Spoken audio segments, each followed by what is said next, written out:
was how impactful was Jace's second half 7 boards, 4 steals, just in kind of getting the things turned back in y'all's direction? Tremendous toughness, incredible fight.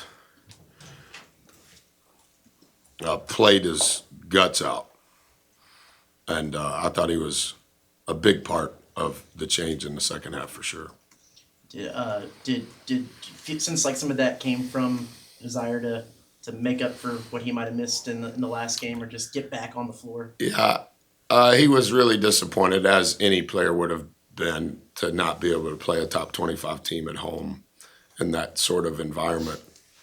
And like I told you guys, it was like 6 minutes before practice was going to be over, and it wasn't like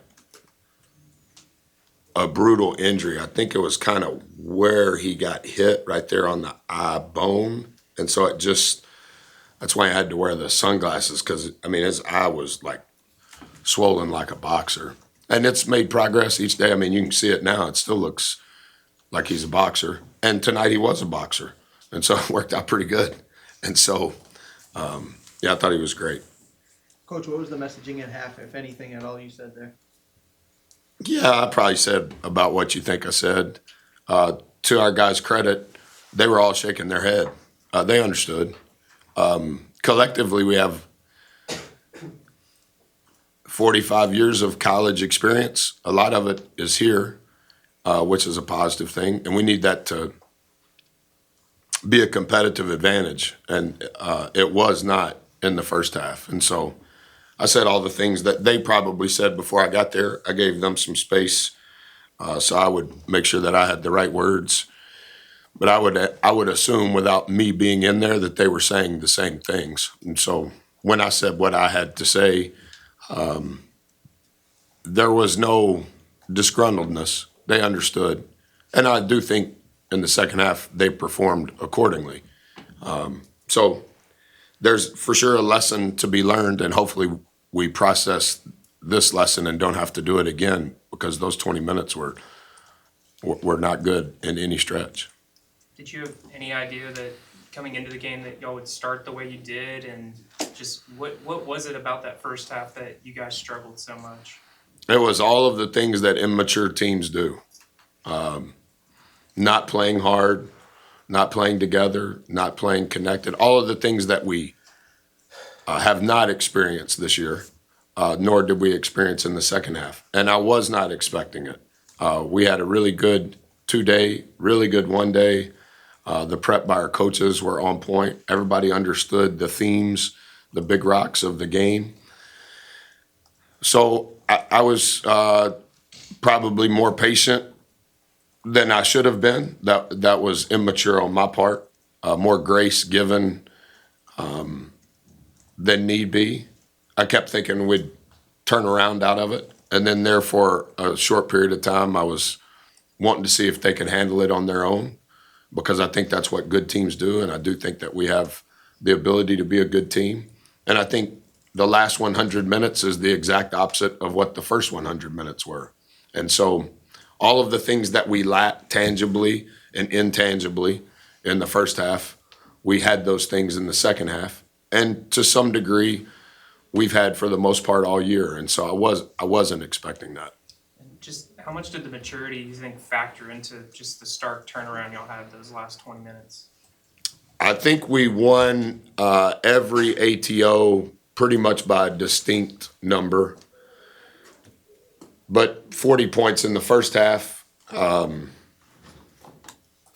think they scored 12 points other than free throws in the second half. It's the tale of two halves, right? And so it could be my lack of maturity for not expecting that, or not responding in real time quicker than I should have. But I do think that there are some lessons to be learned that they probably need to live through instead of just listening to somebody tell them. It's 29-10 on the offensive boards. What's that say about your guys getting after it? We've tried, Brent, to be better. We call it rebounding effort. it's not complex to us because we're so consistent with it, and how we teach it. I do think it's become a niche within what has allowed our steady rise on both ends of the floor. Obviously, Andy was the best in the country at it last year. Our team was number one in it last year. I don't know that we can do it again this year, just because numerically what we accomplished last year hadn't been done in 9 years in Division I. But there is returning guys that understand it, and I think we 53% of the balls we missed tonight, and we missed a lot, but 53% of them we got back. And the 29 number is for sure a good number, but relative to pace of play, we play percentages, and that's our highest of the year, and I thought that was a big part of it, particularly in the second half. I thought the shots that we shot in the second half were much more predictable than the ones we shot in the first half, and that's what gives us a chance to get an offensive rebound when we're shooting shots that, from a personnel standpoint and from an offensive standpoint, we know that shot is about to occur. Last year, it felt like when y'all needed a spark, Wade was usually the one to provide it. It feels like this season, it could be multiple different guys. What do you feel like the difference is? Yeah, I tend to agree with you. And I think Four is probably the spark in that regard. I think Four's EQ and IQ combination, he has a feel for, he doesn't have to do it every possession. And I think that somewhat weaponizes other guys on our team in a positive way. I don't think we're quite there on who the collection of those guys are. I thought it was Mo in many respects on Friday night. Zoo is fast on fast. I thought Brent, this is a new concept to him from an offensive rebounding standpoint. He's a go-get for us, like Dex was, like Boots was. Have been spending extra time with him tonight.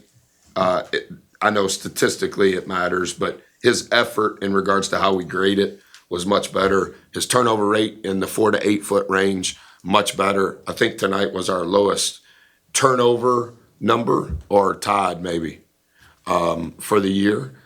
And so I do think it's multiple guys, and I think that that's good.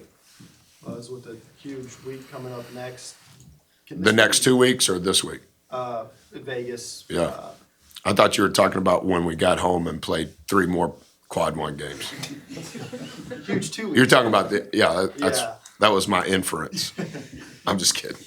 Can this serve as a gut check maybe for what's to come? Well, similar to what I was saying earlier, it could be immature on my part. I'm not trying to act like I have all of the answers, but some of what was transpiring in the first half, I think they needed to go through on their own. I didn't want to call a timeout to bail them out. The staff mentioned that to me 77 times. I didn't want to do that. I think they got to figure that out. I think that's what good teams do. I think that's what mature teams do. In between the lines, the game is pure. And they were by far the toughest team, by far the most competitive team. But to some degree, that's what we've tried to make be our identity during our time here. And that wasn't present. And so I don't want to be negative Nelly, but I also don't want to be Pollyanna positive. And you can kind of go either way. But I do think that the maturity of our group, they're aware of what transpired. And I like that we have a few days to kind of discuss it and show it before we leave, because you can't probably do that again the rest of the year, but for sure you can't do that in Vegas and have success. For Jace, was his eye giving him trouble, you think, with the free throws and just overall? I think the first half we all had problems that were not eye-related, more mental-related. But to his defense, specific to his eye, I think that swelling is so heavy on his eyelid that he can't just, his vision, the way yours and eyes are, he still can't get all the way up yet, but I think it's improving each day. I don't have all the stats in front of me, but 1.3 points per possession in the second half. That's probably got to be up there for what y'all have done. Is it good to have that kind of efficiency going into Vegas? So it's, I know you're into numbers too. They scored 1.3 on us in the first half, which I would say statistically is the worst that has ever transpired in Reed Arena since we've been here. I don't know where Carter is. He was talking about Reed Arena. Maybe he brought bad juju. And then we were 1.3 in the second half. Offensively, we were 0.84 in the first half, and obviously 1.3. But for the game, the numbers ended up about where they should be. 1.08 for the game offensively and 0.81 defensively. So I think the reason our OER was so low is because we shot 50% from the free throw line. I think coming into today's game, we were at 68%. That's still not a good number. It still needs to get north of 73 or 74 is my guess. And we continue to be committed to our time in doing that. But I think that's what negatively impacted our OER for the game was where we shoot from the free throw line. 50, yeah. In the second half. We all have eye problems, I guess, from the free throw line. In the second half, y'all kind of went away from Pharrell and went heavy on Henry. Just how did that switch up work for you guys, and what did you see from him? Well, we were all bad. We played all 10 guys in the first half, and we went with a shorter rotation because that's what was needed in the second half. It's not just Gochi. You could have picked any of those five.